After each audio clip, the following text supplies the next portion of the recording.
Hi, this lecture basically covers the concepts of requirements engineering. So it is basically understanding requirements.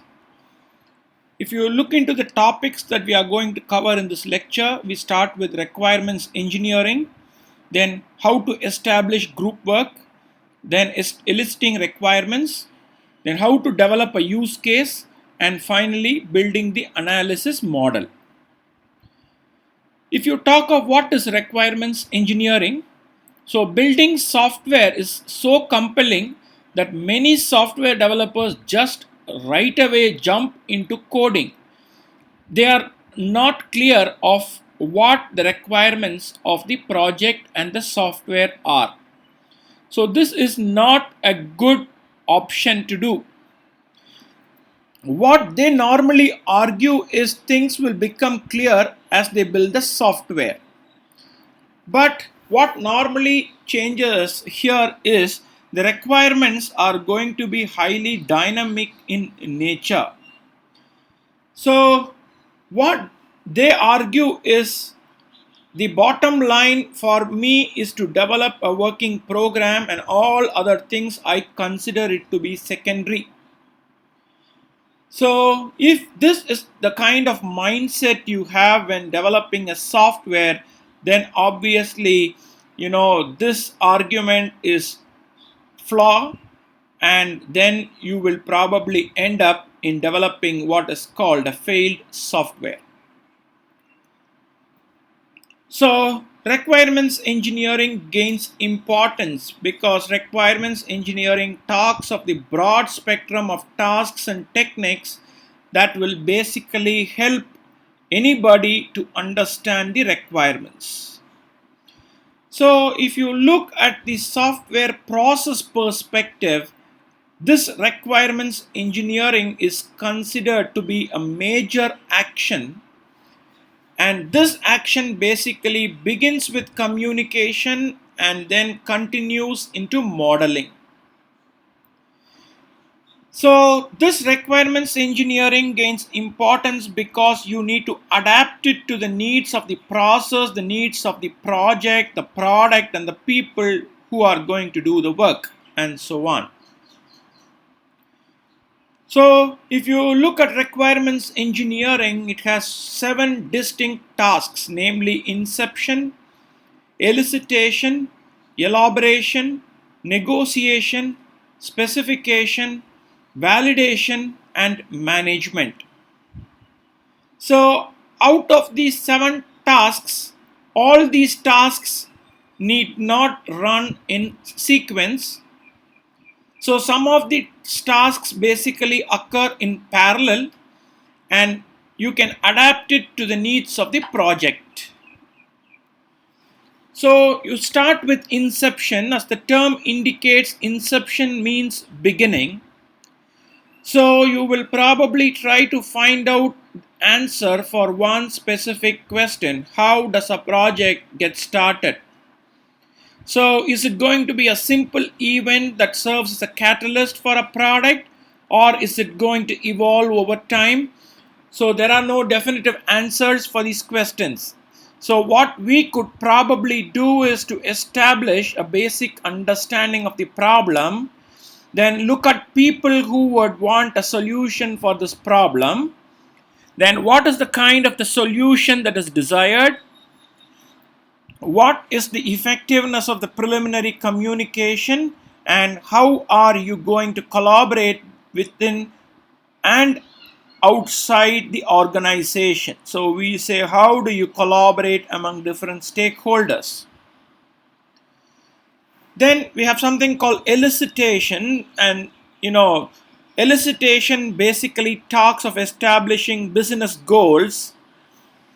So what is basically essential here is, you would probably engage the stakeholders and obviously ask them to share their goals in a honest manner.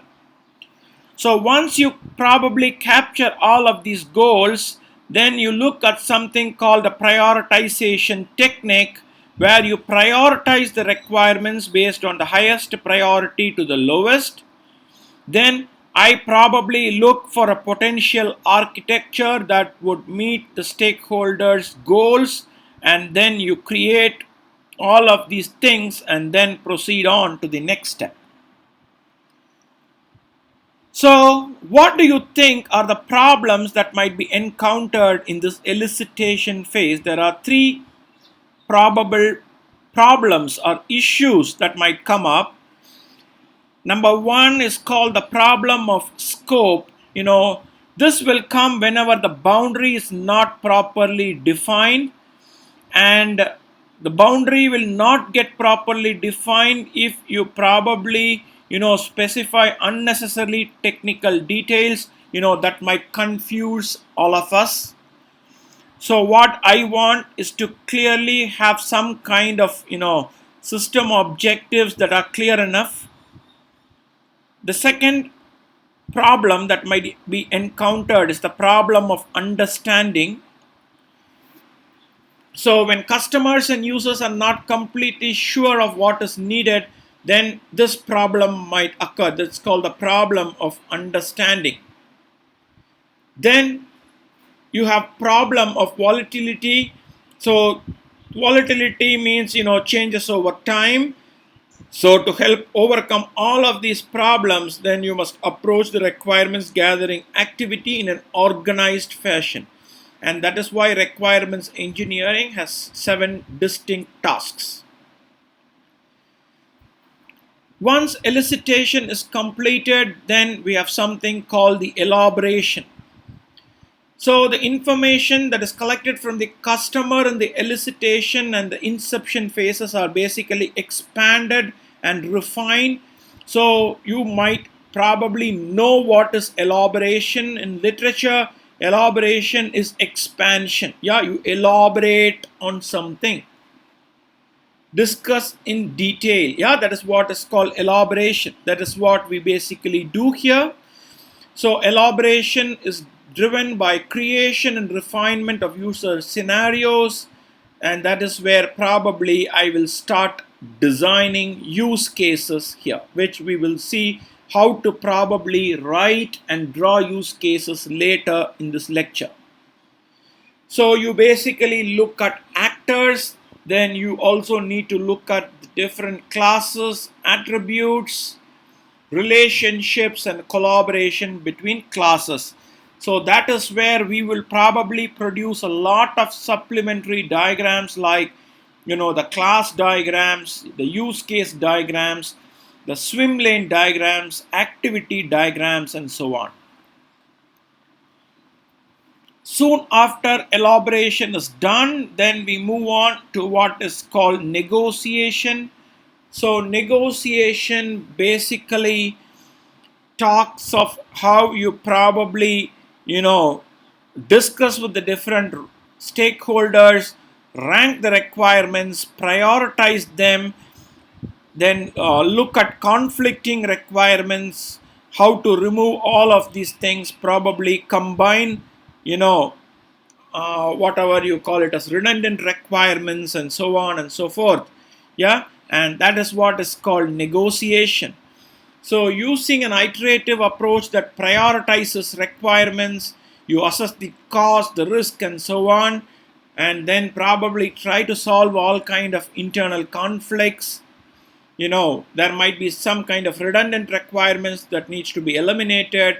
Certain requirements need to be combined, and even you need to modify certain requirements to probably please the customer, satisfy the customer. So all of these things are called as negotiation.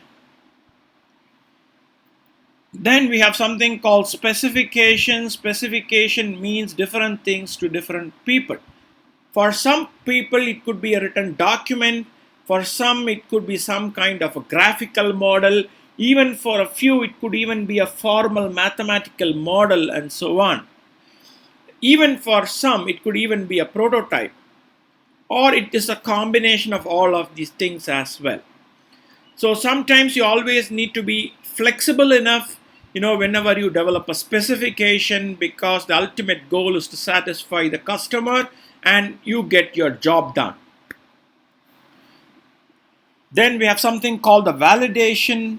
Validation basically looks at the specification document and you check, whether all requirements in the specification are stated unambiguously. Inconsistencies, omissions, errors are all detected and corrected, and then you basically validate that everything is okay. So the primary mechanism could be a technical review for validation. Then we have management, where requirements for computer-based systems obviously changes over time. So you look at requirements management, which comprises of a set of activities that would probably help the team to identify, control, and track requirements, and any kind of changes needs to be properly logged in as well. Coming on to establishing group work, where group work is definitely an obvious entity in a project. So you probably look at identifying stakeholders. Here you probably need to look at the definition of a stakeholder. A stakeholder is someone who benefits in a direct or an indirect way from the system being developed. So there could be different kind of stakeholders. For example, if you talk of a university, we have different stakeholders, right from students, parents, faculty, non-teaching staff, other employees of the administration, management, then employers, alumni, and so on. So who could probably benefit directly or indirectly is a stakeholder. And each one will have a different view of the system, obviously, right? So obviously you need to recognize multiple points of view. So you need to look at how a parent might feel, how a student might feel, what the management feels, what the faculty feel, and so on needs to be given importance. In a software, obviously, it should be something like, marketing manager, business manager, end user, support engineer, and so on. Then you obviously need to work towards collaboration. You need to identify areas of commonality, areas of conflict, and then try to solve all of these things. Then you need to ask questions, definitely, like who is behind the request, who will use the solution, and so on. When you go for asking questions, you will get answers for each one. You need to ask different sets of questions at different levels. For example, one set of questions could be, what business problem will the solution address? Will performance affect the solution, and so on. Even when you want to improve communication, I could probably ask, are my questions relevant to the problem? Can anyone else provide additional information? And so on and so forth. When you look at eliciting requirements, so we have something called collaborative requirements gathering, then QFD, otherwise called the quality function deployment, then you have user scenarios and elicitation work products. So when you look at collaborative requirements gathering, there are very specific steps here where you meet with all interested stakeholders, you specify certain rules, then you have a formal agenda for the meeting, which means you need to probably do some kind of a homework before you come for the meeting. Then you have a facilitator who will control the meeting, and then you will use blackboards, flip charts, etc. And during the meeting, you identify the problem, you identify the elements of the solution, then you look at different approaches, negotiate for a probable solution, and so on. And you obviously need to look at the atmosphere as well, which needs to be collaborative and non-threatening. So in the initial meeting, you distribute a product request. It might be a 2-page document where each attendee is asked to make the list of objects, services, constraints, and so on. Then you collect the list from everyone and you can probably combine it. So each team will make a list of validation criteria, and then one or more participants is assigned the task of writing a complete draft spec. So this is a sample example for a safe home which is written here. You identify the objects, the services, constraints, and performance criteria. This could definitely vary, yeah, based on how you think. This is only a sample for you to understand. Then we have something called the QFD, the quality function deployment. This is a technique that basically translates the technical requirements that are captured here, and the needs of the customer are basically translated into technical requirements. So the ultimate goal is customer satisfaction. So I have three different types of requirements: normal, expected, and exciting. Normal means it reflects the goals and objectives of the product. If this is not present, then the customer is not satisfied. Expected means the customer need not explicitly state them.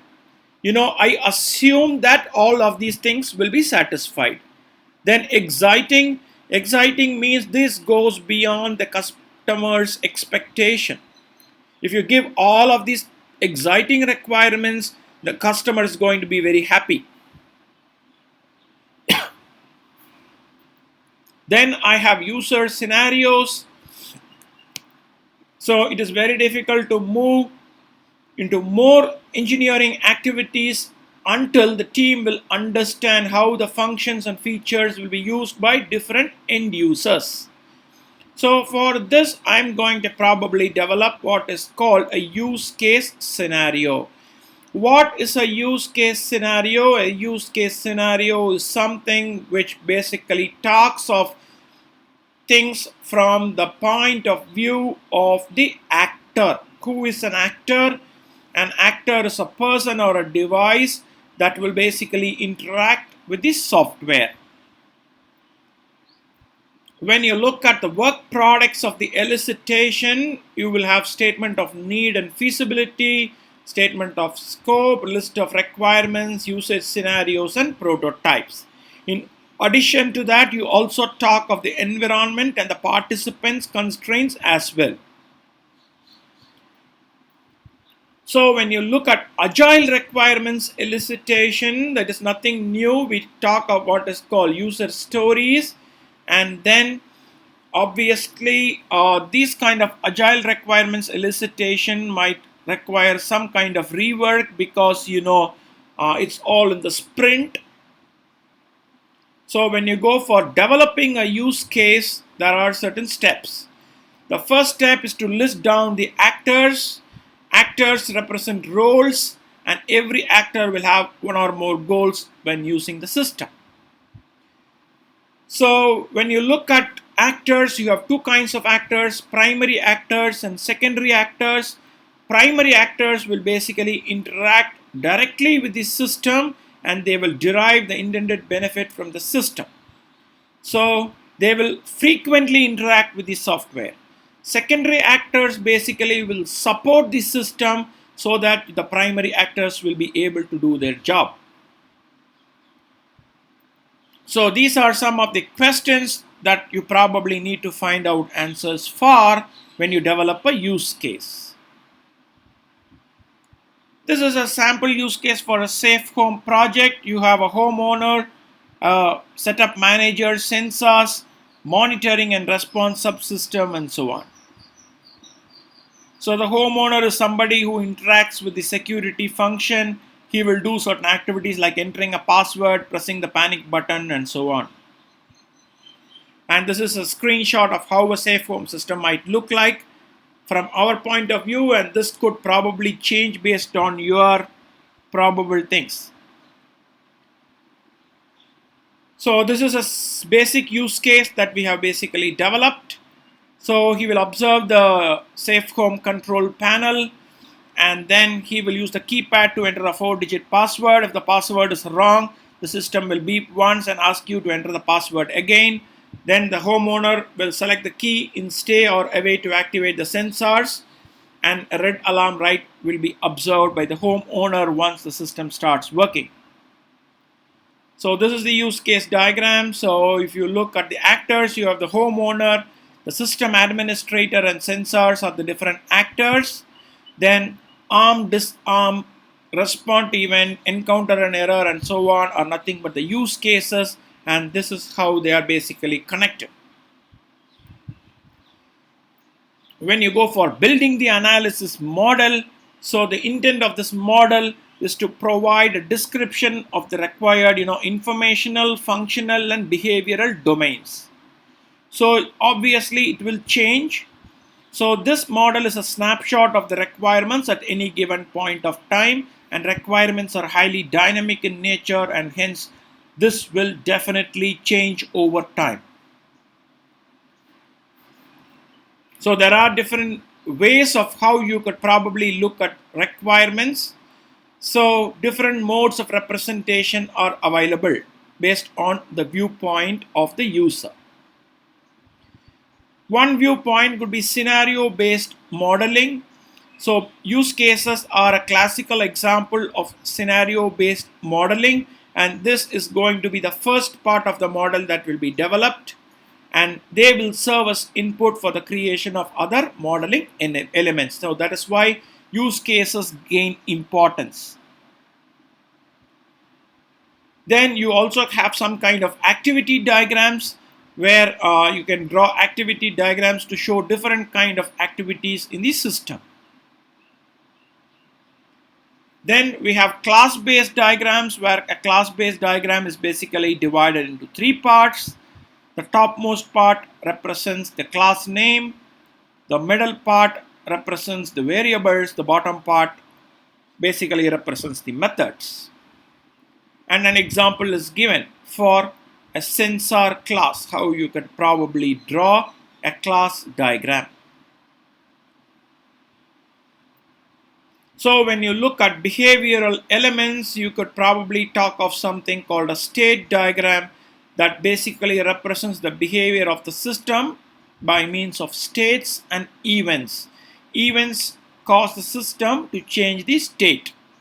So what is a state? A state is any observable mode of behavior. So a state diagram basically will talk of what actions are taken as a consequence of a particular event. So when you look at agile requirements engineering, as agile team acquires a high level understanding of the features relevant to the next product increment are refined. That is the advantage of agile requirements engineering. This agile process encourages early identification and implementation of the highest priority product features. Yeah. So you have a set of features in the product backlog, then I have a sprint backlog. High priority features are basically moved from the product backlog into the sprint backlog, and how do we move it is basically what is requirements engineering. So this will basically allow early creation and testing of the working prototype. So agile requirements engineering will address important issues common in software projects. For example, high requirements volatility, very obvious, where it is going to be highly dynamic, it will keep on changing. Incomplete knowledge of development technology, then you need to do a knowledge transfer. Customers not able to articulate their vision until they see a working prototype. So agile model will obviously address this problem, because I will probably get a deliverable or a working model every 4 weeks, for instance. And the agile process interleaves requirements engineering and design activities. So this has given you an overall understanding of how requirements engineering happens, why requirements engineering is important, and to conclude what basically happens in an agile requirements engineering. Thank you. Stay tuned for more lectures on software engineering. Thank you once again.